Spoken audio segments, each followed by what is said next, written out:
Welcome back. In this tutorial, we'll learn how to use the Arc tool. Let's begin with a right-click, edit our sketch. I'm going to window select and delete this geometry.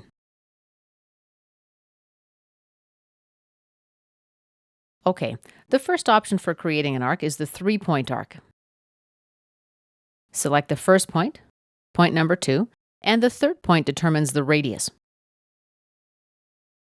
Let's try it again. 1, 2, and 3. Let's take a look at the second arc option. It's the Centerpoint Arc. First click determines the center, the second click is the start of the arc, and the third click is the end of the arc. We can also create an arc while using the line tool. Let's start with a line.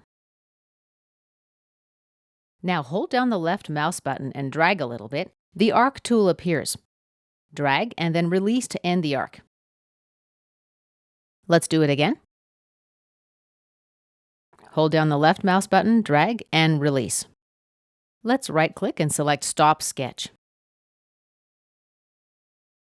And this concludes our tutorial about using the Arc tool.